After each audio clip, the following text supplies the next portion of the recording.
We keep saying, I love you in this life and the next, because there's no way a life could be better than this one. I just want to stick with him. I'm going to cry. Oh, it's wild that it could be this great. Yeah. Am I going to admit? We'll see where we go. I have some questions. Okay. I looked into you a little bit. I wish I'd had time to listen to your podcast. I didn't. I apologize, but I'm dying to. I mean, at this point, Why did you start it? It's Cheaties, right? Yeah. Were you cheated on? Yeah, which is ironic. Have you ever cheated on anybody? Yeah. Yeah?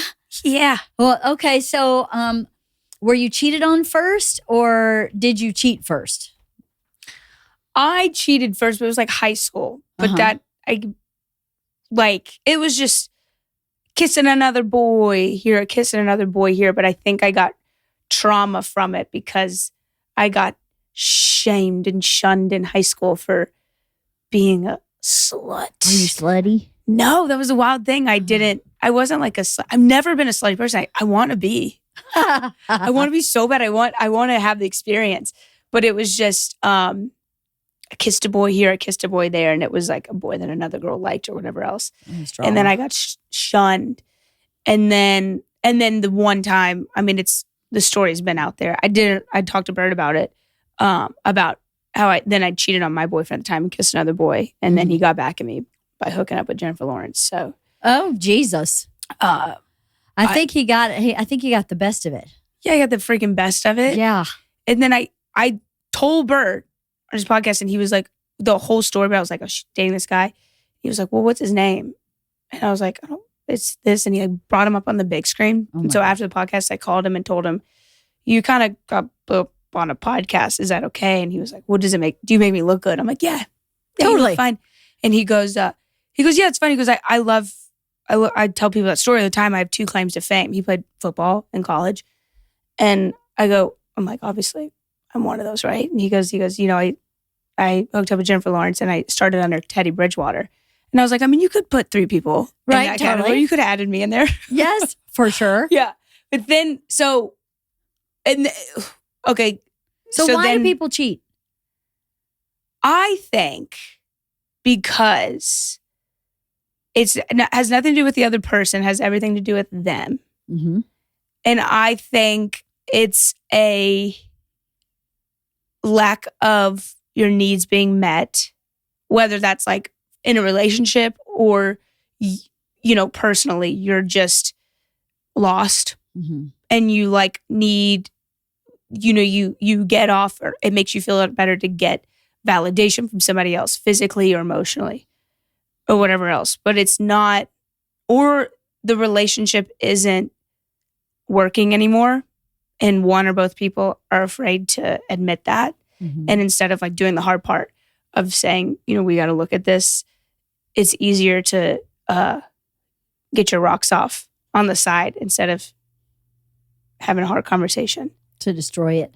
Yeah. Yeah. Just sabotage it entirely. Yeah. I also, though, I'm kind of, we heard stories for 4 years. We're kind of deviating away from hearing stories now just because we did it, and we're going to keep the name, but still talk to each other on the podcast about other stuff. But after 4 years of hearing stories, and I think also my personal just view on life, I don't think like one relationship for your whole life is the answer for everybody.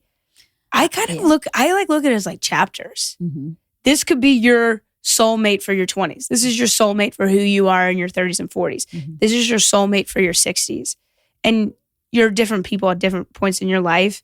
And you might find different people to meet your match. Or, and I don't look at breakups or divorces as failure. I'm like, oh, that was the chapter. That's who you needed to be with at that time to learn what you needed to learn. Mm-hmm. And it ends. And now you're free to learn more stuff and grow in a different direction. I agree with you with one caveat, right? Yes. If you repeat the same problem with the next, like if you have a problem of, I don't know, not apologizing. This stupid problem. Right. And then you break up because you're not apologizing. And then you get into a new relationship and you're not apologizing. Like repeating the same cycle with different people. Right. I don't like that. But I love what you're saying about different chapters in life. I think it's absolutely, I'm totally different than I was in my 20s. Yeah. But I really think once you start getting to a certain age, the chapter becomes longer, right? So the person I dated in high school, I would never have stayed with. Right. The few people I dated in my 20s would never have worked out. By the time I got to my mid-30s, I started kind of figuring out who I was, figured out what I wanted, and it became kind of non-negotiable. So once I got to that point, I was like, well, if I just don't find that person, I'm cool. And then end up finding Bert. Yeah. And I don't think at this point, I think this chapter is like the rest of my life. I don't think we're going anywhere. Yeah. And, who knows? Maybe we'll have a different chapter later, but I think that's a really cool way of looking at it. It kind of relieves yourself of the pressure of it having to be the right thing. I don't think divorce is a failure either. I don't either. I think I'm looking at it like I just went through a breakup, so I'm probably maybe just in this like headspace. Have at it. Yeah, right. But I don't know if, like, I think we were just told from society that like you find one person and you're supposed to be with them for all of your life. I think it is great. Like if you find like you and Bert are such a perfect match to the point where even if you go through rough stuff, you're meant to go through those rough stuff together because you have each other to learn and grow and support each other through that to get better on the other side. But I'm like, I don't know. I don't know if everybody's going to find that perfect match at some point in their life. And you don't have to hang on to somebody because society told you that's one person and you go through the rough stuff. And I don't know. I think some people, it can be more unhealthy to stay together for the long term just because you were told you should kind of thing. But I think it's all like individual based. I don't know. It is. I think personally, I'm addicted to experiences and like, having new experiences and learning and growing and everything. And I feel like that's a really difficult person to date. I'm a difficult person to date because I don't want to be held back. Well, you just have to find somebody who has the same value system, right? Yeah. That also wants to learn and grow. I know that I was just talking to my friend about this morning. Bert's a yes guy. Yeah. I'm a no then yes guy. I'm like, I don't know how that works with you guys. Because I always come to yes. Yeah. Right? But a no and a yes could never work. A yes and a no. If there was two yes people, I think they'd burn each other out. Yeah. I think somebody's got to be a no then yes. And a no then yes is like Bert will say, let's throw a 5K. LeeAnn, can you do that? And I'll go, no, I don't know how to do that. Okay, well then let me just figure it out. That's exactly how my brain works. My brain goes, I don't know how to do that. I can't do that. But, I bet I can figure it out. So let's just give that a whirl. And I think for me, what I needed was someone who challenged me like that. So if you are a yes person, you need to find someone who maybe is a no then yes, but the yes comes quickly and the yes is complete, right? Because if you don't, then at least from Bert's experience, if we were both yeses, we would have no money, we would have no houses, we would have no health care. Yeah. We might have no teeth at this point because that boy can't do any of those kind of functional things because he's too busy saying yes to like everything amazing. Yeah. Does that make sense? Like you go, yes, but how realistically? Yes, but how do we pay for it? How do we make it happen? How is it safe? How, yes, I think about the damage, the collateral damage of the yes. What is that? Yeah. And then if I can answer the questions pretty quickly, then it's yes. Yeah. But he's just like, yes, let's jump off the roof. And I'm like, hold on. How high is the roof? Right. What's at the bottom? Are we talking 8 feet? We're talking 15. What are we talking? Right. 8 feet. Now, if you land like this, we'll be okay. That's kind of how, but I'm like, I think jumping off the roof would be amazing. Let's just make sure no one gets hurt. I do like that. I like saying like, yeah, okay, I'll do it. I want to go. I want to do it. I want to try that. Do you ever say like, no? This is too much. I can't think of a time I've ever said no. The only time I said no, but it wasn't really no, was when we were talking about downstairs when he had PTSD. He's always been resistant to therapy. It's just not in his cultural background, not in his, like, he's got some big judgment about therapy. But when he was in PTSD and that last straw, I literally said to him, you are now above my pay grade and I can't help you anymore. And you are really off in a ditch and you have got to get some help because I'm super concerned. And I'd never talked to him about that like that before. Yeah. I'd never talked to him like that before. And he was like, okay. Yeah, he said, okay, find me a therapist and I'll do it. And I had him a therapist the next day. But other than that, I don't know that I've ever told him no for like these. Obviously, I tell him no for stupid shit, but for like these big giant ideas, let's buy a tour bus. Okay, let's, Yeah. Sometimes I go, do we need a third car? We don't need a third car. Oh, I do say no to a motorcycle. I have said no to a motorcycle. Yes. Have you been on one? Yeah. Who do you think you're talking to? I know. Yes, I've been on one. Is that why you say no?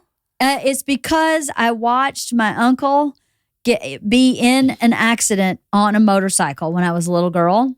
Mm-hmm. And it was awful. And I watched it happen. Like he was behind us in traffic and I watched the accident. And then we were camping. We were coming down Mount Cheahaw in Alabama. He was behind us. My dad had a big van and I was standing up in the back of the van looking out the back window, watching my Uncle Terry ride a motorcycle. And I don't know what happened, but he crashed and he started rolling down the mountain.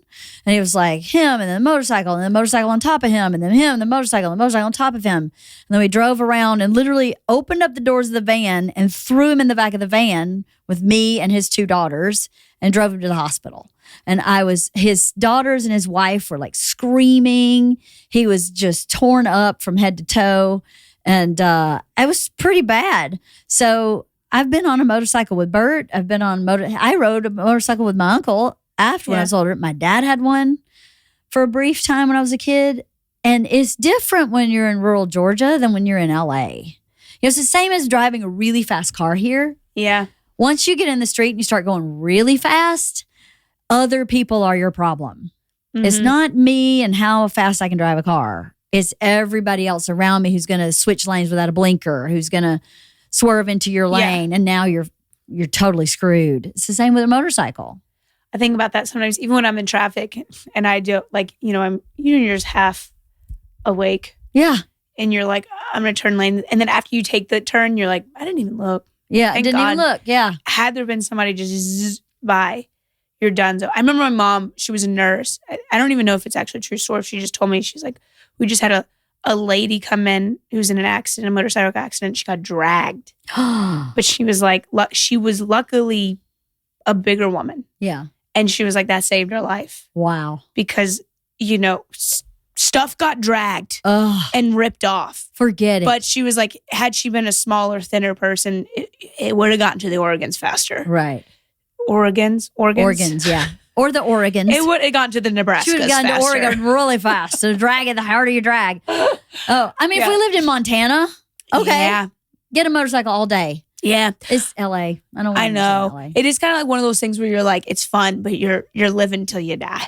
I know, right? But why? Why do it? I know, but I love it. I don't know. I like it. I just kind of think I think I'm like, maybe it's like the breakup thing, but I think I might never have a person, and I'm okay with that. That's the way I felt. I didn't think I'd ever have a person, and I was. But cool you were with fine with it, right? Yeah. But did you want kids? People. No. What? No. You guys are so family oriented. I didn't. Well, I got pregnant on the pill. I've told this story a million times on this podcast. So I wasn't trying to we weren't trying to have kids. We were still just dating. We'd only been dating about year and a half when I got pregnant, and I had no intention I was hardcore writing. I had a career. I was like on it. I didn't want to have kids. Not that I didn't want to have kids, but I was not thinking about having kids at all. And I actually thought I probably would not be a very good mom. So I don't know. It's too much for me to figure out, to be able to be a good mom. I've got too many things to figure out to be able to make this work. So let's just not worry about it. So I just wasn't worried about it. I was not on a path. Yeah. I wonder if we're the same in because I'm like that. I'm like, I don't know if it's because I nannied for 8 years and I saw it. I saw the newborn phase and the stress of that, continue to add another kid to the family with working adults, but I don't ever feel, because you came to LA to be a writer.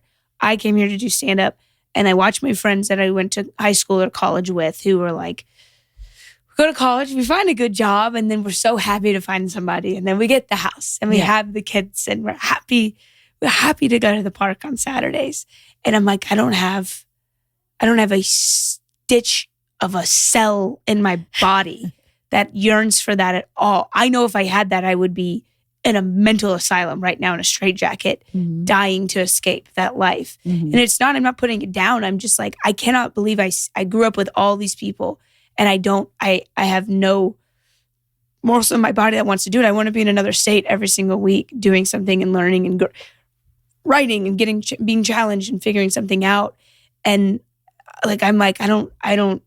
It's crazy that you grew up with people and you have just a completely different mentality and yearning for life and everything, and how you switched it. And we're okay, I'm having kids now and I'm going to focus on that. I'm I think I would have, your kids are great. I would destroy a child. I don't think you would, actually. I thought I would destroy a child. That's exactly what I thought. I thought there's no way I know how to do this. Yeah. I know my dad's a great dad, but he was also kind of not super savvy. In teenage years, I just mopped the floor with him. I ran all over him. So he was a great dad for a little girl. But once I got to be, a manipulative woman, he was completely out to lunch. I had no parenting. And my mom was not a great mom. So I didn't have a good roadmap for what actually should be happening, right? Right. The love piece from my dad was amazing. That I got. But the rest of it, I was I don't know how to do this at all. I really had no desire. I was super into what I was doing. I was super into writing. I was really hardcore into it. So when it showed up, I'm a person who believes things show up in that way because that's the way your path is supposed to go, right? I was on the pill. I did not skip a pill. I did not not take one. That's not me. I'd been on the pill forever. It's just I think it was divine intervention. Were you angry? I was for a minute. Yeah. I was Bert was thrilled. Really? Thrilled. I think he thought, I got her trapped and she can't leave now. I got her forever. She's not going anywhere ever. It was he trapped me. And he was yes. But part of me was angry's a strong word. Part of me was what the fuck? Oh, just in shock. Yeah. And the surrender into this is where I'm supposed to be now happened a little later. The immediate I'm pregnant was oh my God, because I really didn't know if Bert and I would get married. I didn't know that we'd not get married. We just weren't there really yet. We just weren't there yet. So it was a little bit later. I was really morning sick with Georgia and I couldn't write anymore because I could just barely get by. I was so morning sick until I was about 6 months pregnant. And in that time, I think I just had to surrender anything I wanted to do or needed to do because my body wasn't letting me. So I could either fight and be angry all day, every day, or I could just lay in the bed and be sick and be okay with that. And so it kind of started me going, okay, this is my path. I'm not going to not have this baby. I'm 33 years old. I didn't plan it. I believe that for whatever reason, this is the way I'm supposed to go. So I'm really glad I did. So I'm super happy. Everything in my life is magical and amazing and happy. I love my children. Yeah. But I say this only to say I understand your perspective because I really didn't have that in my path either. And maybe it's not in your path the same, obviously not the same way as mine, but I don't think anybody should tell anybody how they live their life. Yeah. And you have two brothers who clearly don't live a conventional, straight, narrow, same life. So the three of you are the same in that way. Yeah, it's wild. I don't really know how we ended up like this. I think we were. There is something I always want to explore about being a latchkey kid. Or in the South. Yeah. Because you were just, our parents were gone when we got home, and we were just a bunch of neighborhood kids. So we're like, should we go explore over on this side of the railroad tracks where there's nobody there? And I was just like, I want to come with the boys. And I don't know.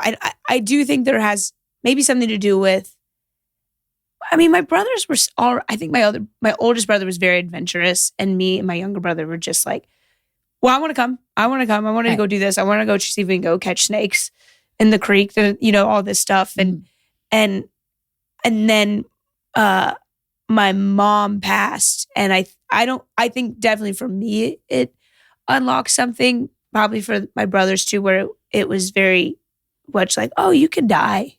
Mm. You were 22 when she died? I was 22. And so you're just like. Why did she die? She got lung cancer. She wasn't a smoker. She just got lung cancer that metastasized, and then she passed within a year. Oh my God. Of getting it. And I mean, I think like just as a woman watching my mom, she was happy. She wanted kids. She had a comfortable home, but I think you definitely later on, she was sad. She was in a marriage that she was not treated well. She was definitely like put down a lot, and you could see that. And she started to drink a lot when she was in the later years. And like, I watched that as the only girl, just like, no, don't put up with that kind of thing. Like, stick it to him, go do, because she was the best. She was so funny. And then she passed. And I think that kind of ignited something where it was like, well, I'm not going to play small for anybody else. And I'm going to go live my life how I want to, because I clearly see you can end up with somebody who, does make you feel small. Mm-hmm. And I'm not going to put up with that, because, imagine you do that and then you never get a chance to get away from it. So I don't know. I think I do like, I've said it before, experiencing death from somebody close to you at a younger age is a blessing. I've always seen it. Later on, I've seen it as a blessing, because you understand how like fragile it all is, and to not take advantage of it. Right. Yeah. It's a gift. I think, I don't know if that's why my brothers and I are like just constantly on the move and not looking to settle down and have kids and live in a white picket fence. But maybe we're all just, we see each other doing it, and we're like, well, you're having a lot of fun. You're living in a camp. You're in a tent. I want to do that. Right. I have no idea, because we didn't grow up around anybody else we know is not like that. Right. We probably are competitive with each other for experiences in life, but I'm not mad about it. I love it. Yeah. It sounds amazing. It is. I kind of feel like I figured stuff out that everybody else hasn't figured out. That's probably true. I think you figured some stuff out a lot of other people haven't figured out. Yeah. Like, I just have this thing in my head. I don't know. I'm like, I'm not living life like anybody else is living life, but I don't want what anybody else wants. And I know what I want. And I enjoy being challenged. I'm not afraid of failure. I enjoy failing, because I know I'm failing at something that I'm trying and I'm getting better at. And I'm scared of being too comfortable and being, I don't know. It's a weird, my brain is weird. I don't think your brain is weird. I think your brain is unique. But you're doing what you're supposed to be doing, right? Yeah. Which is, you're on this planet, in my opinion, to learn. Yeah. And if you're not learning every day, you're not living. Yeah. So much. if you can, and you can learn every day if you work at Target. Like, right. You don't have to have this larger than life. You can have a very simple life and decide you're going to learn every day. Yeah. But everybody chooses to do that in a different way, right? Yeah, I just was like, I was like, don't find happiness and success from what you're seeing as other people are telling you what is happiness and success. Find happiness and success in finding the stuff that like lights your ass on fire. Right. And like just learn how to keep doing that kind of thing. Right. And if you can keep doing that, like that's, I don't know, I think that's the most, it's just cool. I feel so freaking, like I cried yesterday after, because it was like such a cool day and it's such a cool week at Netflix is a joke.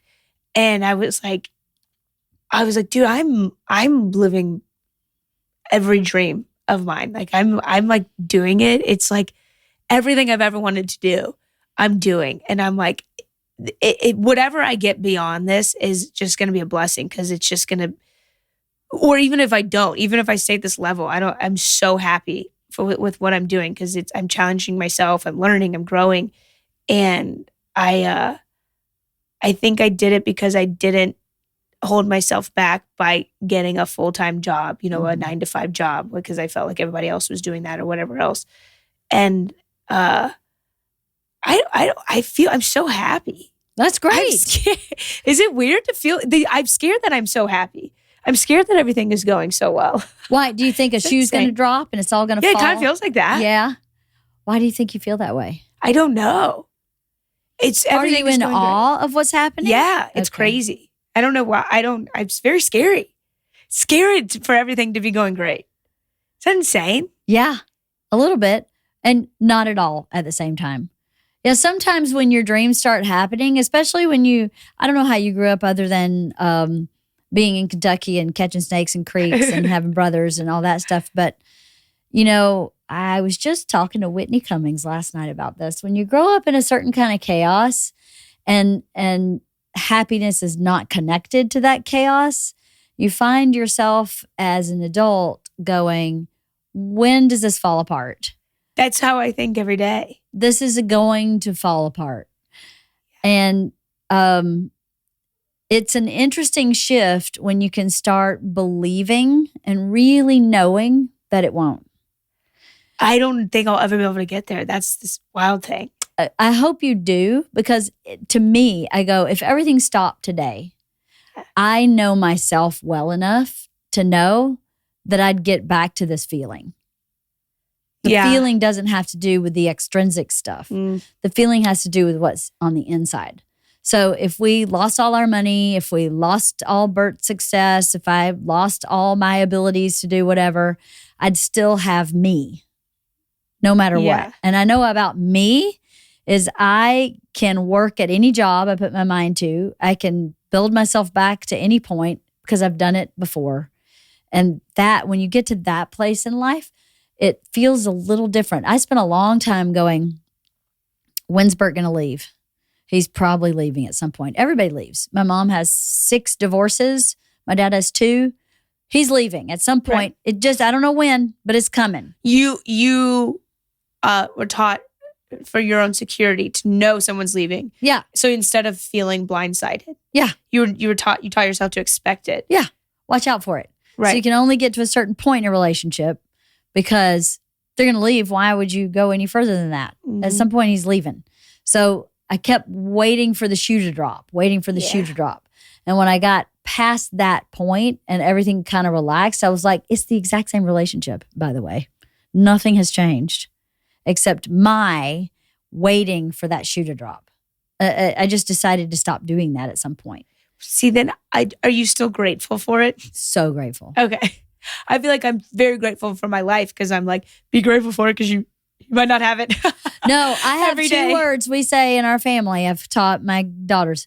Grace and gratitude is how you start every day. I named Isla Grace because grace is such a powerful word. It means so many different things. Yeah. But I say thank you before I get out of the bed every day. And I say thank you before I go to sleep at night. I pray to the universe. I pray to God. I pray to my higher self. And prayer for me, I don't usually ask for anything. I just say thank you. I say thank you for what I have. You know, Yeah. I say it every day, twice a day. I like that.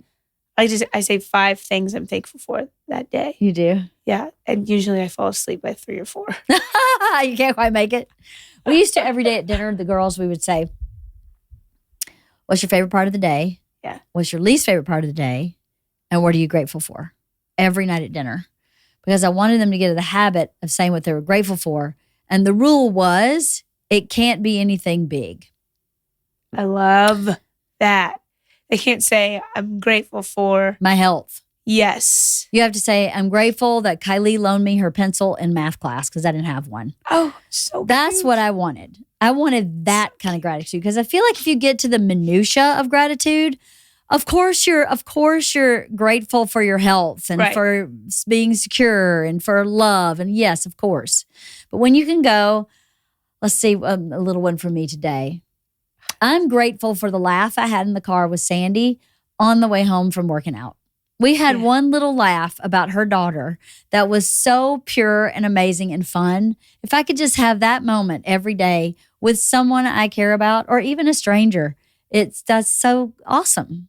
If you can just find that, it just permeates everything. Yeah. Is it when you say thankful at the end of the day, do you think you do those little moments? Yes, that's what I do. I do little moments. And, every once in a while, I'll have a real profound gratitude for the big things, that I'm healthy, that my family's healthy, that Bert is healthy, that Bert and I are happy, that our kids are doing well. I'll have moments, but that's not my everyday thank you list. My everyday thank you list is usually probably pretty silly. Oh, that's the best thing. But it marks it differently somehow. Yeah, because then it helps you be present. Yeah. It helps you look at somebody in the eye and a moment and have a moment. Yes. And go, oh, that was really cool. It helps you take stock of the day, Too, you sit there and you go, oh, remember that lady? She pushed the elevator button for me and she had the best smile. Yes. I'm glad for that moment. Just the silly stuff. It kind of marks this. It's the small things that. Yeah. I want to do that. I feel like that because I get so I get so focused on where I need to go in the day, and I'm like, get out of my way. How's there audacity for other cars to be on the road when I'm on the road, kind of thing. And I've gotten so bad about it. Yeah. I'm so airports. It's horrendous. I'm so focused on where I'm going, and I get angry at anybody who has a child in the airport or on an airplane. And it's bad. I've gotten so, I don't like how I've gotten to this point. And I think that those moments probably will help just sit there and appreciate being a human being sitting next to another human being. Right. Instead of being so focused on where I have to go and getting there and having all my things be perfectly in order when I get there, kind of thing. Yeah. Yeah. You guys live in a rat race. You're going to a new city every day. It's intense. It can be really intense. I think it's hard to remember to keep those little small things in place. I think I've been helpful for Bert with that. Bert gets so self-involved. And then sometimes I'll go, hey, what about our roses in our front yard? Aren't you glad you don't have to do anything to keep those beautiful? And aren't they beautiful? Just stop and look at them and he'll go, oh my God, I haven't looked at those. They're amazing. That's so beautiful. I'm like, yeah. Do that when you're on the road. You go for a walk. Don't just run bits in your head. Take 1 second and look at where you are and just really take it in, because that will inform what you're writing about. Mm-hmm. Very much. I know I do go live life so you have something to write about kind of thing. But even if you have that reminder, it doesn't, even if it's you're being present for self-gain, you're still being doesn't matter. Present. There's nothing wrong with self-gain. Yeah. Doing well for yourself automatically does well for others. If you mean no harm and you're just doing better for yourself, you give the gift of teaching someone else to do better for themselves. Yeah. There's so many people who don't know how to do that. I don't really know how to do that the way that Bert does. And so, it's that theory of shrinking yourself doesn't help anybody else. Being your biggest self inspires everybody else to be their biggest self. It's the same way with being present, with being grateful. When you do that, it just inspires everybody around you to do the same. I agree. Yeah. I'm even like, when I'm on the road with Bert or somebody, like you'll sit back and watch them. Yeah. And you're like, oh, that's how to do it. That's how to like live life to this large degree, but also be somebody, a human being. Right. That other people just enjoy being around. Right. And everything else. And he's not doing it for anybody else. He's just being himself. And you sit back and you're like, oh, that's how I do that. Inspires others to be their biggest, best self. Yeah. Wife of the Party is sponsored by DraftKings. We're this close to crowning an NBA champ. And with the action heating up on the court, it's even hotter at DraftKings Sportsbook, an official sports betting partner of the NBA. And DraftKings Sportsbook has you covered every step of the way with same-game parlays, live betting, odd boosts, and so much more. Don't miss out as the NBA postseason winds down. It's super easy to get started with DraftKings if you're a first-timer. Try betting on something like, a team to win. Go to the DraftKings Sportsbook app, select your team, and place your first bet. It's that simple. And if you're new to DraftKings, you got to check this out. New customers bet $5 to get $150 in bonus bets instantly. I personally love talking to Bert about who we should bet on, and we make it a little game in our house about who you're going to bet on versus who I'm going to bet on, and we get to see who's the winner. It's really super fun. And you can do that too at your house. Download the DraftKings Sportsbook app now and use code LeeAnn, that's code LEEANN, for new customers to get $150 in bonus bets when you bet just $5. Only on DraftKings. The crown is yours. Who's your best friend? Lace is my best friend in a sister way. Yeah. Where we're so much alike. Yeah. That we challenge each other a lot. You do? How so? Because I think the two of you are adorable. I love her so much. And it's really been cool, this like the whole podcast thing, because I feel like we've both grown. Like this has been so we've gone through so many chapters in our lives, career-wise and personal lives and family ways. How'd you meet her?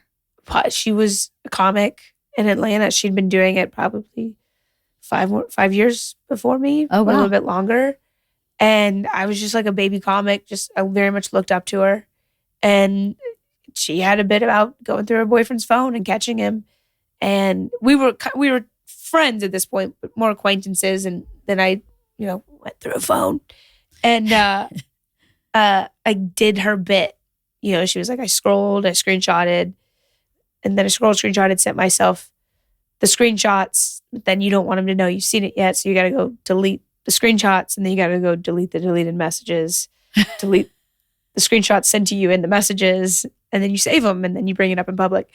It's a great bit. But I remember going through the phone being like, oh, okay, she's right. I have to go delete the deleted nows and everything. And so I had called her and told her. And we were laughing. And then that's when we kind of had the idea for the podcast. And when it started, it was we were, it was very much kind of more like, I'm the humble, I don't know if it was mentor mentee, but almost kind of like that. Like she just had so much more experience in comedy already. And then we just kind of have grown together. Like we took further steps in our relationships. She got a house. I moved in with a boyfriend at the same time. And now we're kind of going through these transition periods. And it's like, I've never had a sister before, but she feels like a sister because we also can fight. Oh, yeah? We can fight and call each other out, on character flaws, and everything else. But then it's so therapeutic because, and then we'll come back after walking away and we'll cry together. Aww. And we'll hold each other and I'm very grateful for her. And she's my first friend. I feel like,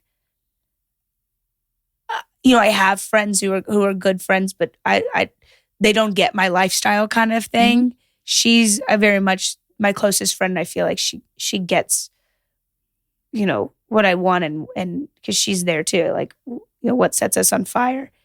And then I've got a friend, Laura, from high school, who's just, my favorite thing about her is that I live this life. It's very fast. She is one of those people that she's got to talk.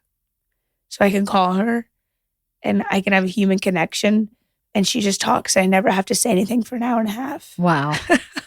And it's someone, a normie. A normie, yeah. It's a normie. Very much, yeah. And she doesn't exactly get my life, and I love that. Yeah. And also she's not that she's not interested in it, but like the Netflix is a joke to her. Doesn't mean anything. Doesn't mean anything. She doesn't give a hoot. She doesn't, but it's so cool. I love having those friendships because it puts into perspective that comedy, some people don't even, they don't give a hoot about comedy, No. and this doesn't matter. Right. To some people in so many worlds. And it's like, it's a good check. It is a good check. Yeah. You should always keep someone like that with you in your life. Yeah, absolutely. It's a good check. Yeah. I don't really care much about celebrity. I never have. It goes right over my head. Half the people who are famous, I don't even know who they are.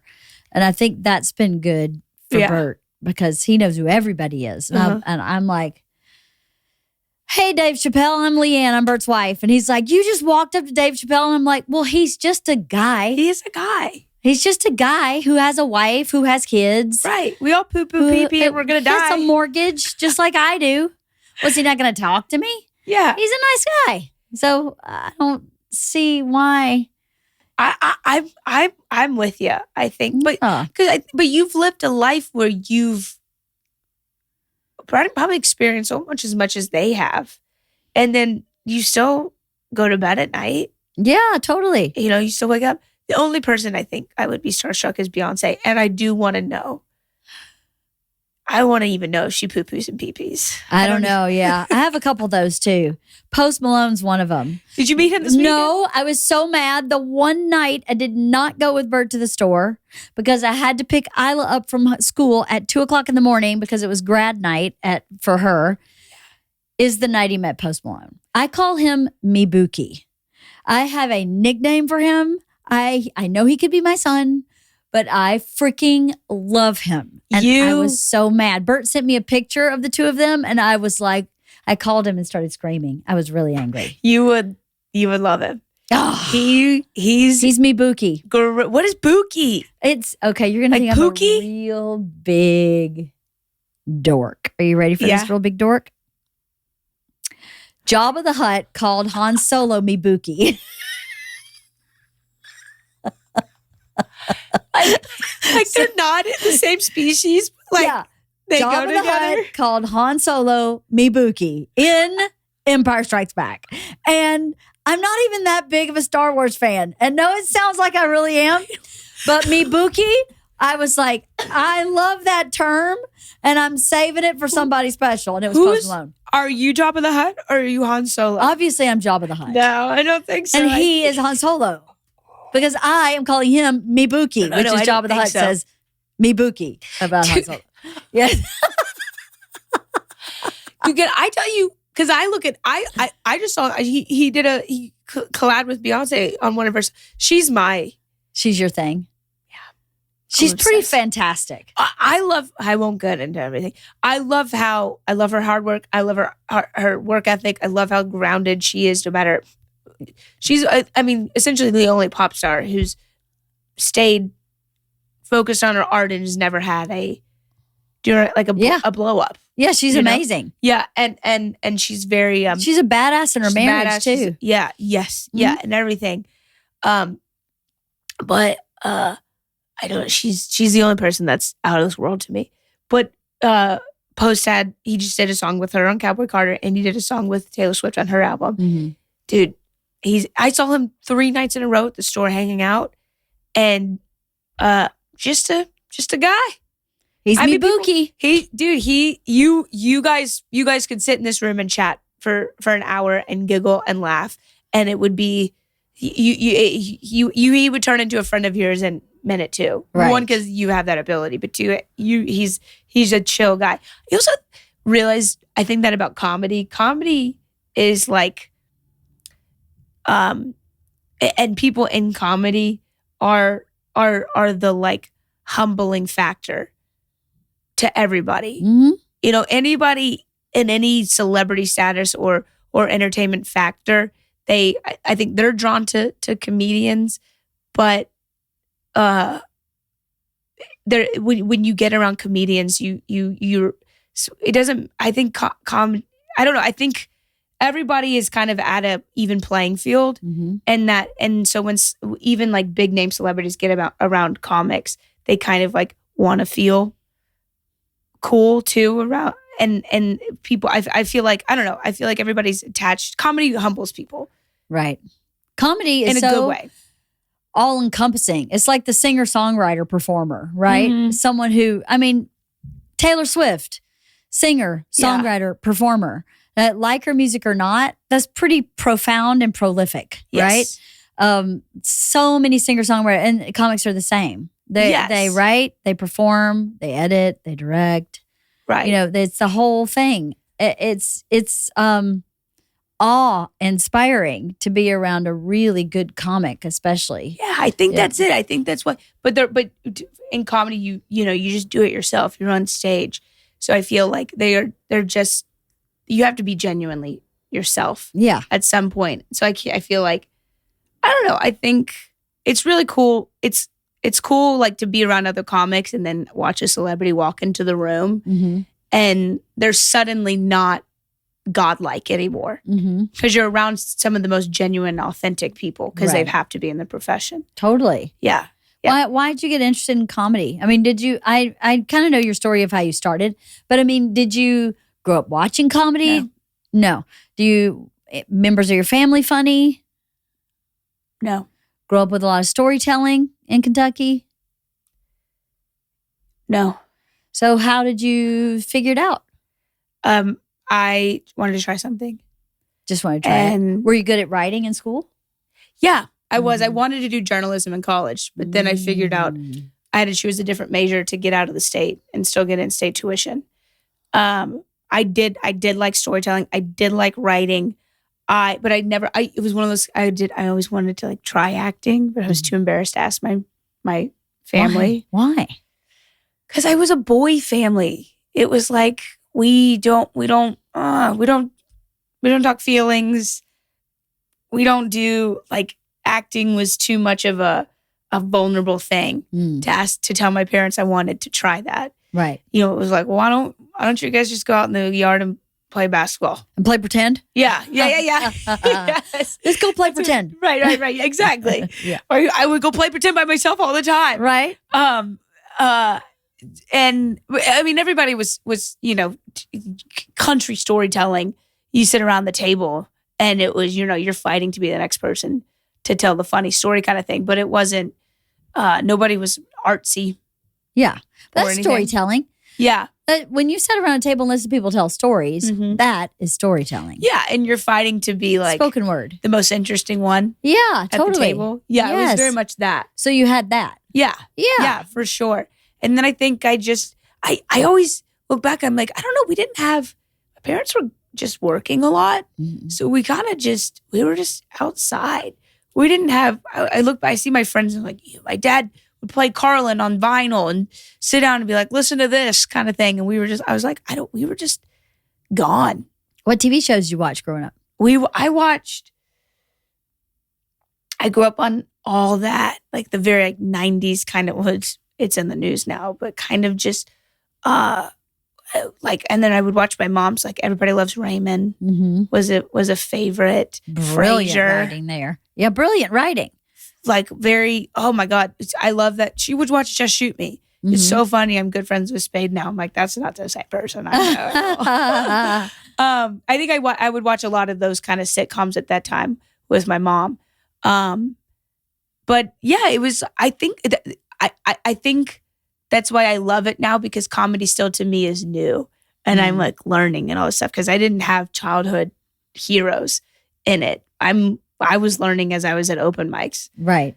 Like who's I remember somebody was like, who's your favorite comedian?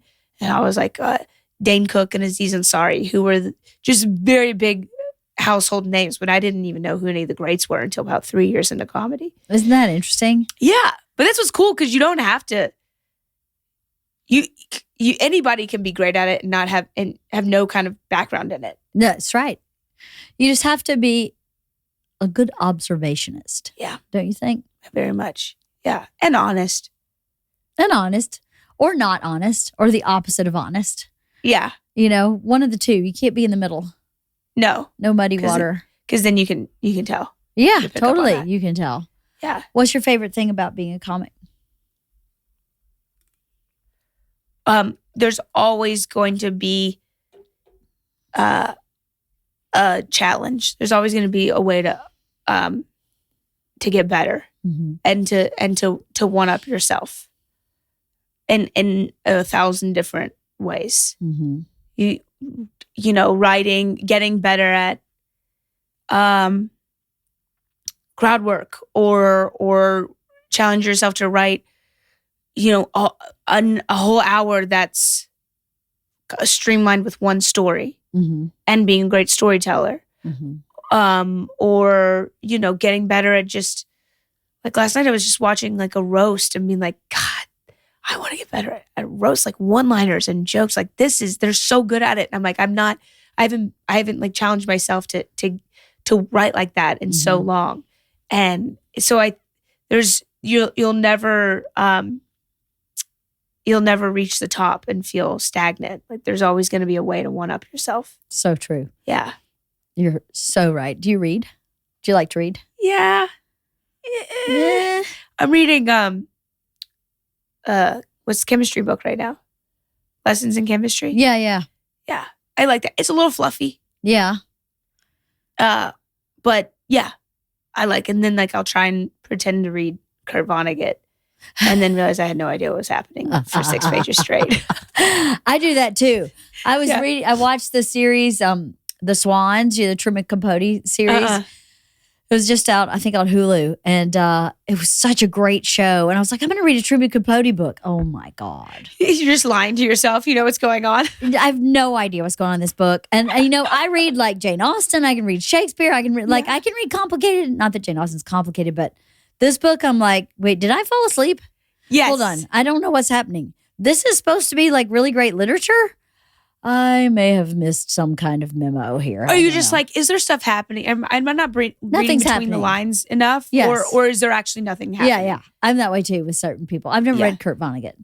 I'm afraid I'm too dumb for some of those books. No, you're not. I'm afraid I might be too dumb. I think what it is you're looking for more than what's actually there. Maybe. Sometimes. And people are like, this minimalist, there's a canvas with nothing on it. Brilliant. And I'm like, it's a canvas with nothing on it. Yeah. I'm like, what? One red slash. Right. I was like, brilliant. It took them. I don't get it. 60 seconds. It took them nothing. Yeah. I think that's it. Sometimes I don't. I go into waves of reading and not reading. But I was never an artsy. Wasn't really into the plays and the reading and the TV and everything else. And then I got to LA and they're like, you got to watch some more TV. And I was like, I was always told I shouldn't do that. I was always told that was going to rot my brain. Right. And now I kind of have to force myself to go watch more TV. Watch TV. And movies and stuff like that. I love acting too. It's so hard for me. Is it? Yeah. I'm so much. What do you mean you're so much? I'm so much.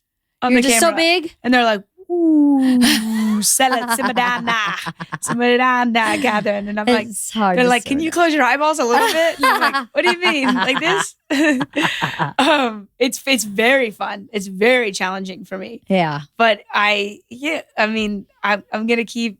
It's the opposite of stage, right? Everything's so big for stage. You have to be big and loud and so that people can hear you and understand and communicate and it's funny. And then, Bert talks about that going from theaters to being in arenas where there's a screen.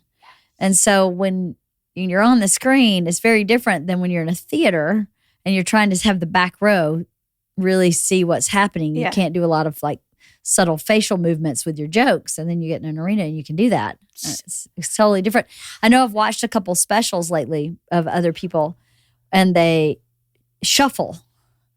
while they're on stage. They just kind of shuffle or kind of like rock back and forth when they're telling jokes. Mm-hmm. And it makes me seasick. Mm-hmm. And I think, oh, they haven't done enough time or maybe any time outside of a theater to know that you got to be still and you got to like stay still. It's hard to watch. Yeah. But the whole special is like shot in a wide. And I'm like, oh, I want to see his face, but he won't stop moving. Mm-hmm. So you can't see his face. Yeah. Someone should tell him to stop moving. and like to know even I feel like I learned this from Chappelle. I love it that an eye shift is an extra tag. Yeah. Like da-da-da, here's the punchline, let it hit, and then go. Yeah. And that extra little, you know what I mean, is like a whole extra tag. Yeah. But that would only be picked up on a big screen. Right. Or something like that. Or Yeah. something, those little things like that. Yeah. It's like a whole, it's like you could be a misdirection. Totally. Kind of thing. Yeah, It's so, I love the Jumbotron. You do? Oh my gosh, do I love it. It's so fun. I love how Bert uses it. He does great. He's so great. But even like they add the different graphics sometimes and stuff. I'm like, oh, this is so genius. Yeah. Even in the act, I want to.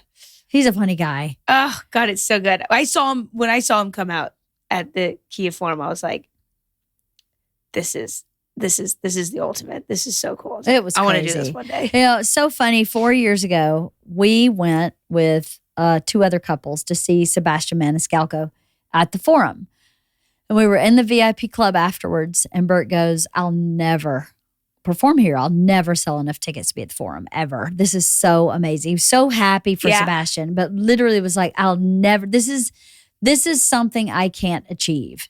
And then this past week, I texted him and the other 2 couples and was like, 4 years ago, you said you would never be here, and here we are going to see you at the same place you said you'd never be.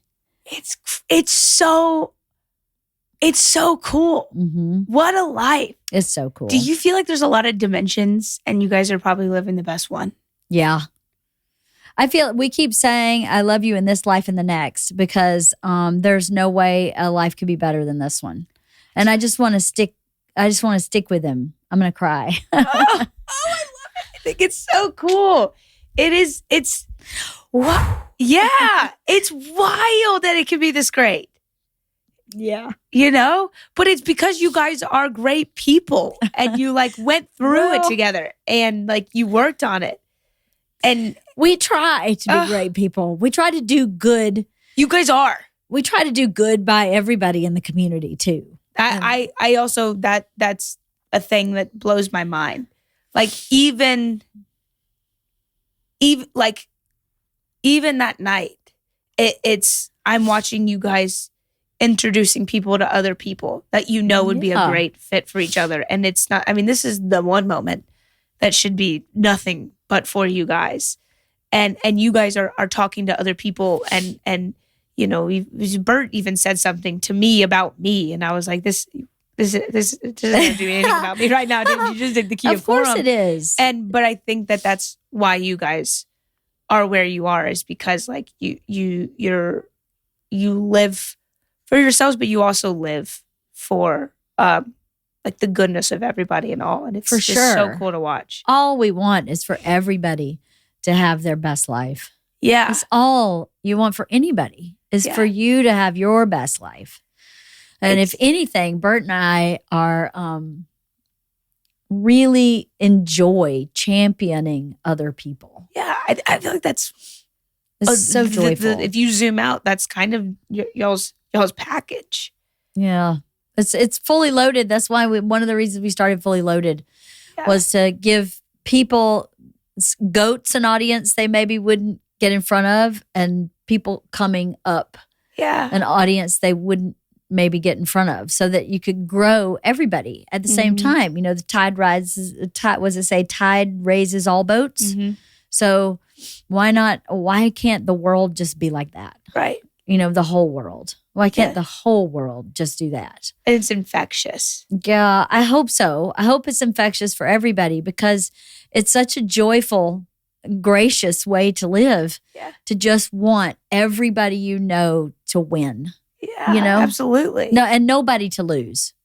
You know, winner doesn't mean someone has to be a loser. Yeah. Winning means you're just living your best life. And winning looks different for everybody. You know? You take the ego out of... No, there's no need for it. Success. No need for ego. Yeah. It's just about the work.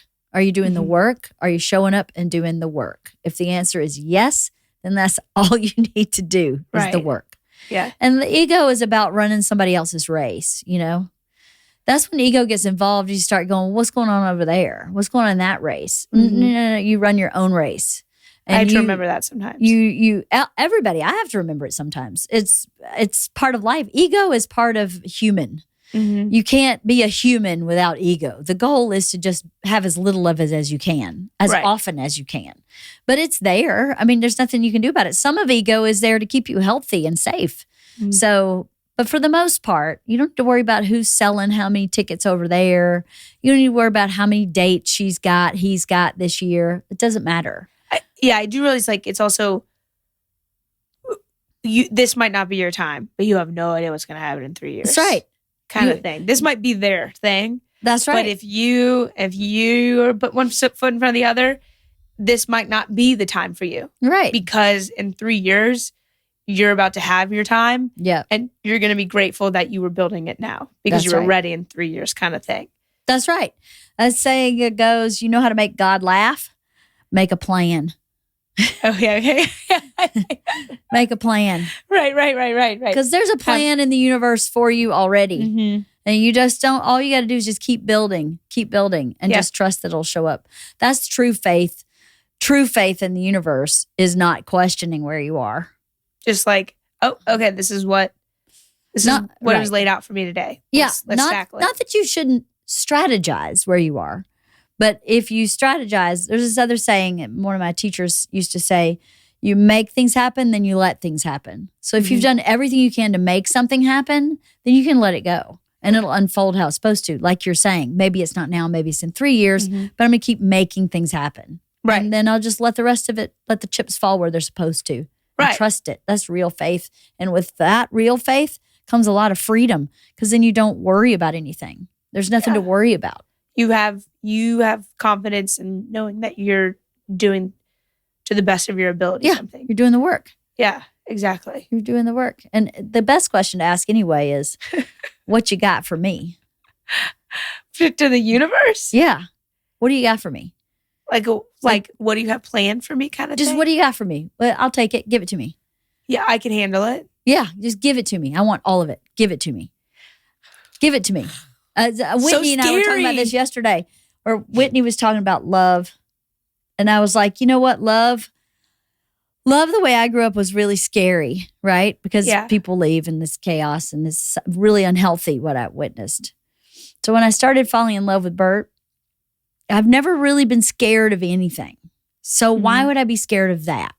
Why would I allow that why would I allow myself to be afraid of something? So when I start getting afraid of something, I'd go, give me more of that. Give me more of that. Because you wanted to learn. You wanted to keep learning. Because I don't want fear. Give me more of that. And so then when you get scary again, you go, give me more of that. Just keep giving me more of that. Yeah. I want the more of the scary. Because I want to prove to myself. Scary is usually the path. Yeah. I think you're scared of it because you know you want it. And it's hard. That or you've seen it fail for other people. Yeah. That or it's because you want it, you don't want to want it, because then if you don't get it, that's upsetting. It's going to hurt. Or my mom's been divorced 6 times. I see Bert, we're pregnant, we want to get married. I go, scary, really scary, I'll take it. And then we get to a certain place, scary, you're traveling now every day, scary, I'll take it. Give me that. All the way to, can you do a 5K? Scary, I'll take it. Give it to me. Let's do it. Because that's the way. That's how you know where your path is. Do you feel once you get to a point when you've proven that you can do it, are you like, do you sit back and look at it and go, I'm so happy I pushed through? Yes. You know what else I do?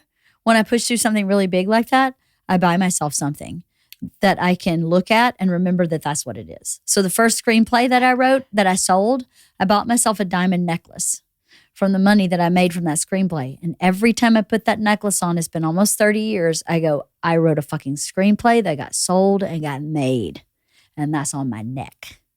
Love that. Second thing I sold as a writer, I bought a set of crystal glasses that had gold rims because I thought they were so fancy and amazing. And I thought every time I drink wine or champagne, I'm drinking it out of this glass because I wrote something that was sold. And so anytime I do something really big that I didn't think I could do, I will buy myself something so that when I look at it, I remember what I've done. Yeah. It doesn't have to be big. I mean, a set of glasses was not big. The diamond necklace was like $400. It wasn't like something crazy. I really like doing that. Like, I even think stand up when I started, I didn't grow up in the world. I don't know. It was, I didn't know how to write a joke. I was failing, but I loved it. And then I look back and I'm like, the thing I'm proud of the most is that I proved to myself that I could do it. Mm-hmm. It's not like that or this that you get it's like, I see that like scared girl who felt less than. Right. And then proved to herself that she can do it kind of thing. It's like... You did the same thing. You went scary, give it to me. Right. Yeah. And I want to keep learning. I want to keep failing because every fail is a step. It's huge when you fail. Mm-hmm. It's huge. It's huge when you succeed. You should mark your successes. You should find a mark for yourself, like my 300th show on the road or whatever, and mark it with something. Because psychologically, if you don't mark your successes, you grow more slowly. Because then you go, whatever, just another thing. Moving on. You have to mark them in some way, and it accelerates your growth. It accelerates what happens inside when you start building intrinsic value based on a measurable thing. It's very kind of scientific and boring when you break down the psychology of growing and succeeding. Yeah, I think I love it. I might even have to give. I'm avoid having hard conversations. And confrontation. I am so scared of doing that. Yeah. I even have to give myself like a pat on the back or something every time I just soldier through having a hard conversation. Because that's the scariest thing to me. Is it? Yeah. I hate them. I do too. But you could tell me go on stage for an hour with nothing prepared. And that's not scarier than having to have an insanely hard conversation with somebody you love. What do you mean? What kind of hard conversation? Like breaking up with somebody or? Breaking up, telling somebody, I mean, I haven't talked to my dad in 8 years now because I don't like him or how he raised us or anything, but I also would rather just not have a conversation to admit to him everything that he did that hurt me. And I've avoided it for 8 years. Mm-hmm. Well, are you okay with that? Yeah. Then don't worry about it. Right. You're right. I haven't talked to my mom in, I don't even know how long. I do think there's some people that are just like, they don't deserve the conversation. Hey, listen, I tried to fix my shit with my mom over and over and over again. Mm-hmm. And at 33, when we were in the same cycle, banging our head against the wall, me in therapy, trying to figure it out with no reciprocation, I went, thank you and good night. Yes. I'm good. Yeah. It came from her first and I went, received and will not be reversed this time or ever again. So I'm good. Let it go. And it seems really cold and hard. And sometimes I feel guilty that I'm that cold and hard. But it's been proven to me over and over and over and over again that relationship will not work. It just won't. And not because I haven't tried. Just because you're blood related to somebody does not mean that's the person that you've got to get those validations from. No, it's another thing society tells you have to figure out. Right. Like you have to be with one person for the rest of your life. Society says you have to take care of your parents forever. Why? She's not taking care of me. Right. And she took care of me when I was a child and left a lot of really fucked up scars. So, and as an adult, am I going to sacrifice my own children by having a relationship with this person who is damaging to me? For what? Because I'm supposed to? Right. No, I'm sorry. No. The lady that presented herself to me the last time I talked to her, I would not let around my kids. So why would I be around her? Right. Wouldn't I care about myself as much as I care about my kids? You're just throwing yourself into a trauma cycle that you could just step outside of. Pass. Right. Right. And just I love heal her. yourself. I'm grateful for her. Listen, all the fucked up shit that happened, I learned so much from it. Wouldn't wish it on anybody. Learned a ton. Don't have to stay there. Can say thank you and can say I wish you the best and goodbye. Yeah. I do agree with like knowing that you can gray rock somebody. Have you ever heard the gray rock thing? Where even if you have to have a conversation with them, but you've decided this isn't somebody that they will never reciprocate the trying. You know what I mean? To have a healthy relationship, you gray rock them where you're just, when you're with them, you don't take in what they're saying to you. You're a gray rock. You know what I mean? You can't absorb anything they're saying. Yeah. Even if they say awful things to you, you're just like, it will not permeate me. Yeah, that's interesting. I didn't know that term. The last time I saw my mom, I gray rocked her. I didn't know that's what I was doing. Yeah. But yeah, she was saying stuff to me and I just kept going, okay, sounds good. Okay. Like it. Go ahead. Okay. Bye-bye. It's such a powerful feeling when It you is. can like turn off the triggers. Yes, You don't it get is. triggered anymore. And So, then they have but- no power over you. But when you started talking about your dad, you got a little... Yeah. It's very, very triggering. I think because I've ran away, so You ran away? I live this life. I don't go back and visit family. My brothers live in different states. And when I am with my brothers, though, I do feel all that. The trauma that lives inside kind of boils up, but it's the only time it does. I don't have to face it day to day. Right. So Do your brothers feel the same way about your dad? it's very funny because I realized this in therapy because I was the only girl and I watched my mom from a point of view that I know they didn't see. And I know it's a point of view only I will understand and they won't understand kind of thing and so I think I hold more anger than they do.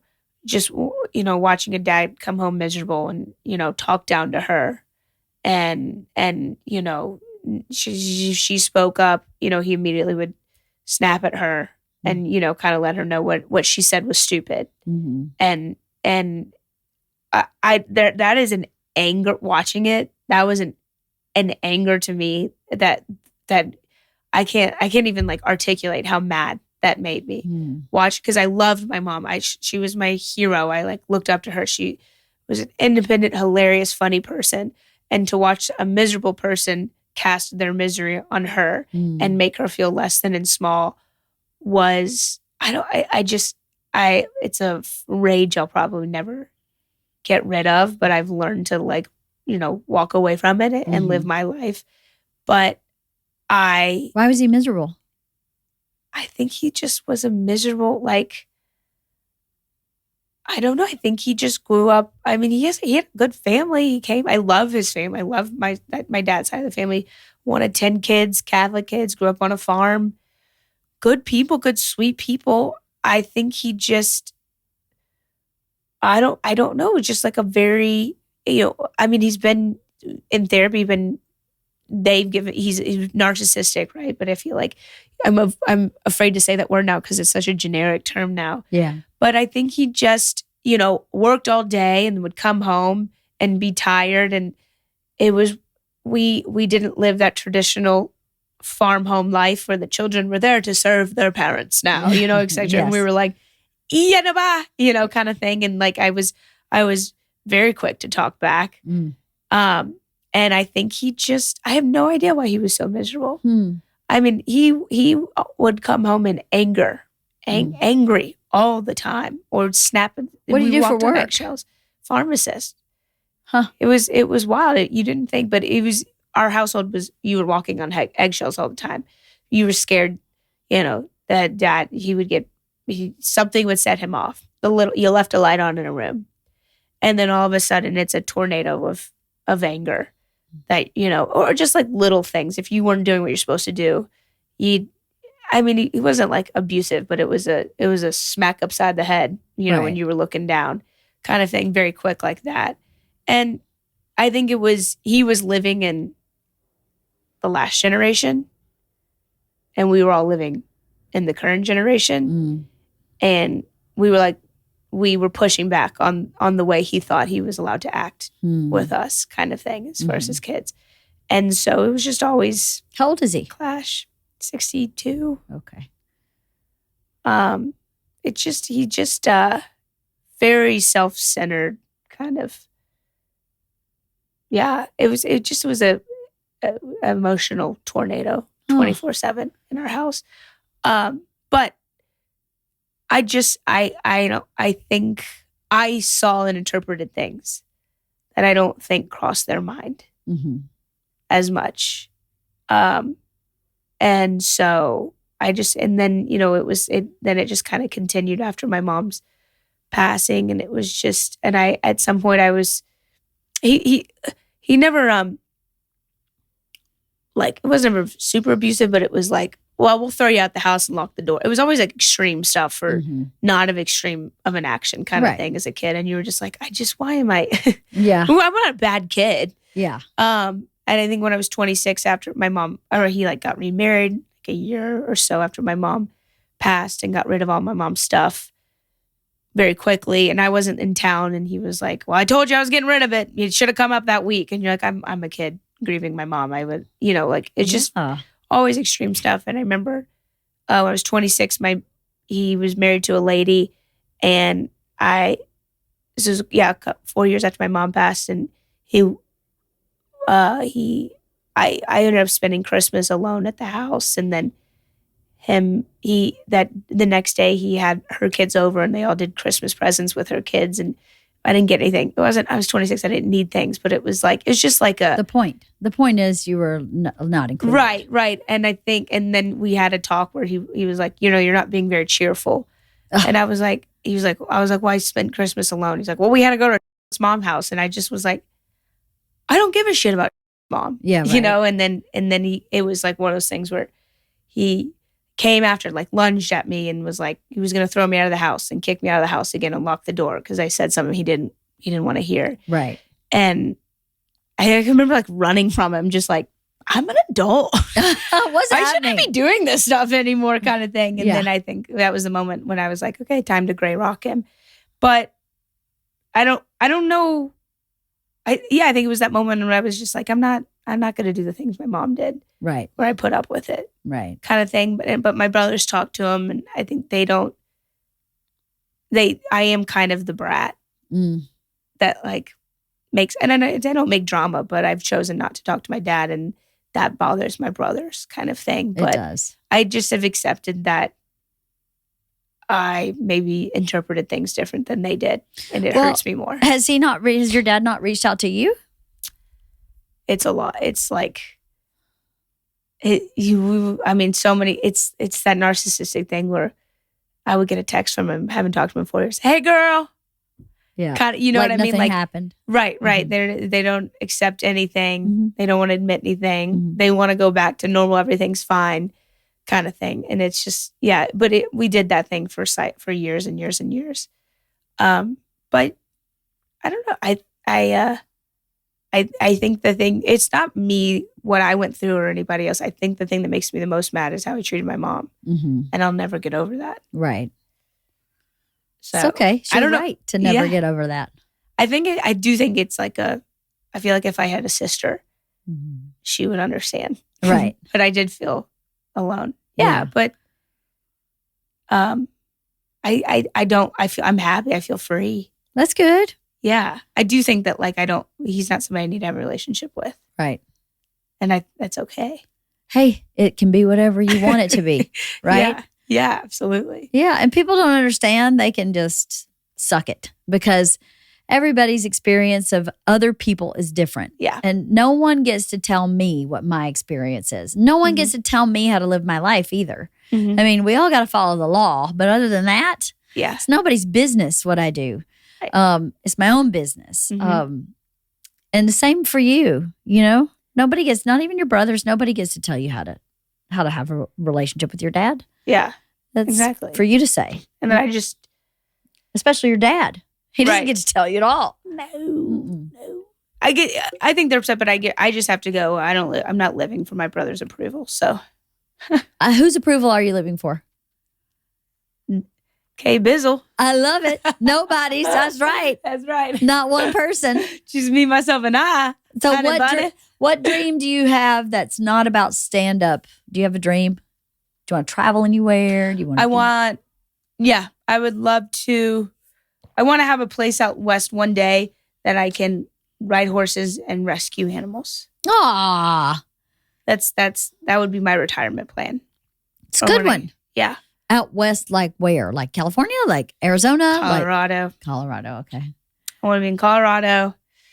I want to ride horses. I want to... You grew up riding horses? Nope. Then how do you know you want horses? Do you ever own horses? I started riding them recently. You did?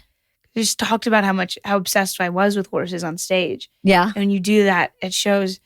Strangers will come up to you afterwards and they'll go, I have a horse. Yeah. Horses are great. And then you show up at a stranger's house and you pray that this was a good decision. I don't know if you should be doing that exactly. I've done it a few times. It's worked out so far. Oh my God. Yeah. So you started riding horses as an adult? I mean, but just like random. I was in Colorado. We went trail riding. I've done it a few times here. Yeah. And I just think that they're a spirit animal. They're like so peaceful and giant and huge. And I grew up obsessed with them, but I never another thing, I was too scared to ask my parents to go horseback riding or take lessons or anything like that. Mm-hmm. So I feel like it's me like healing my inner child. And doing the thing I wanted to do when I was a kid. I just love them though. I just think that they're. I saw something on TikTok and I don't know if it's real that horses are a herd animal, and when they're in the herd, they their heartbeats sync. This could not be true. I don't know.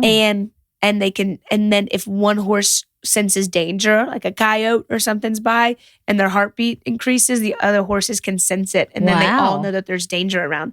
And that's why humans, like their equine therapy and everything, like that's why horses are so therapeutic to humans, because they have a way of syncing their heartbeats and slowing heartbeats down. And that could be completely false, but I'm choosing to believe it. I think that's pretty freaking awesome. I choose to believe it also. Yeah. That's really cool. Yeah. That's cool. One day. It's a good dream to have. It's always good to have a dream outside your regular dream. Yeah. You know, Bert's dream is to own a sailboat. Oh, I can see that. Nothing to do with comedy. Heartbeat. Nothing to do. My dream is to have chickens again. You can do that tomorrow. I can't. I don't have time. I don't have time. I have had chickens before. I love chickens. I had 3 chickens in LA. I freaking loved my chickens and I miss them a lot. But I do not have time for my dogs. I don't have time lately. So someday I'm going to have chickens again. You got 18 people at this house at all times. Yeah, but the chickens wouldn't be at this house. I put them at this house. No, it's the content house. It's the chicken content house. Oh, I love call it the coop. The coop. Oh, yes. Not a bad idea, actually. Yes. Now that you mention it, that's not a bad idea. I could have my chickens here. The problem, that's actually a really good idea because Izzy, my asshole dog, has a really strong prey drive. So when I had chickens before, I had Priscilla, who's a big bull mastiff, and when I got the chickens, they were little bitty. They had just hatched. They were like 2 days old. So I made like a little corral in the yard, and I put Priscilla in the corral, and I got in the corral with Priscilla with the baby chickens, and I think Priscilla thought they were her babies. So Priscilla and the chickens were like BF. Like the chickens would sit on Priscilla. Like they just were. It was the cutest thing ever. And then we got this stupid ass, dumbass puppy who just thought they were just food and would just torture the chickens. She would just chase and chase and chase. And it was so stressful that when the chickens passed away, I was like, well, that's it. They all got killed by a possum. because possums are stupid. Possums don't even eat chickens. They eat chicken eggs. And you know how they get the chicken egg? They kill the stupid chicken that's sitting on the egg. How dumb is that animal? Don't you know that's what makes the fucking egg? Possums are so cute, though. If you would leave the chicken alone, you'd have an unlimited supply of eggs. But the stupid ass killed the chickens. And so then now they don't have any eggs either. Dumb. So don't worry, my dog's got the possum. I think, because you've had chickens, let me ask you if you believe this. I try, and this doesn't make sense. I know this doesn't make sense when I say it, but I try and limit my eating and purchasing of cows and pigs, steak and pork, because I do feel like they have a soul. But I eat turkeys and chickens because I feel like they don't have a soul. Okay. Do you feel like that? Do you feel like your chickens had a soul? Yeah. Let me tell you why. Really? Do they have personalities? Yeah. Chickens feel empathy. Do they? Chickens imprint on their person. And so they know Lucy Lou. All right. That's chicken name, Lucy Lou. Lucy Lou would come in my kitchen when I was, because Priscilla was good with them, I let them just walk in the yard because the dogs and the cats, and my cat never even bothered them. Wow. They all just like cohabitated in my backyard together. And, I put the chickens up at night in the coop, but they just walked around my backyard. So sometimes if I leave my back door open, the chickens would just walk in the kitchen and just talk to me. They would just and talk to me. But Lucy in particular was very attached to me. So she would follow me everywhere I went. And then sometimes I'd just like sit on the back stoop of my back door at our other house. And she would come and either sit right next to me or get in my lap. And if I was having a bad day in particular, she would get very focused on me and very like, what's going on? What's going on? And I didn't really know chickens felt empathy until I read it. I read it somewhere, like somewhere online, so it must be true. But somewhere I read that chickens have empathy, that they imprint on a person and that they know when the person is upset and they will try to comfort them. I freaking loved my chickens. I loved them. I still have to eat them. I eat chickens too. Okay, good. And pigs. I had a pig too when I was a kid. Yeah, I had a pig. Oh man, now I feel bad. The pigs are really smart. Pigs are smarter than dogs. I know. They're so smart. You watch one story of a pig learning how to sit and do spins, and you're like, well, I can't eat that thing anymore. You watch a video of a cow playing with a beach ball. I think cows might be dumb as a bag of hammers. No. My grandpa had a cattle farm, 250 head of cattle. They moo. They do moo. Bulls are kind of smart, sort of, but I don't know. They're pretty empty-headed. I will. Stubborn. I will gladly. My cousins still have cows. I'll eat one of their cows because it led a happy life. Yeah, my pop's cows led happy lives too. Yeah, pasture cows. A-okay, fine with that. Yeah, I don't like these big farms either. Yeah. But yeah, pasture, like grass-fed, pasture-fed, that's what my grandpa grew or raised. And you think they're dumber than chickens? Yes, they're dumber real? than chickens. Yes, they're definitely dumber than chickens. Chickens and pigs might be. I had commands for my chickens. I swear to God, when it was time to put them in the coop, I would go, ladies, and they'd come running like this, choo, choo, choo, those two little feet, and they'd go right in their coop. Ladies. Anytime I called ladies, they'd come to me. Yep. I don't want to know about it. They're the best. They were the best. I loved them. I missed them a lot. Did you ever hear if one gets injured, they all peck at it till it dies? Yep. Because it's weak. Yeah, we gotta take out the weak link. Flock. It's a flock mentality. Yeah. And the weak one that makes them open to predators. Yes, that's it. So they get rid of it. Yes. I had one chicken, Henrietta. She got That's her. a cute chicken name. We had Lucy Lou, Henrietta, and Charlotte. So Henrietta got one of her toes caught in a coop and it broke her toe. So her toe was like it was bent like this sideways. And she was a little bit shunned. They were like, pass. Oh, they were like, you weak bitch. Pass. Yep. So Charlotte was really mean to her. As soon as you said Charlotte, I knew she was like Charlotte was the a head bitch. biatch. Charlotte was not the head. Lucy was the boss. She was. Charlotte was her number 2.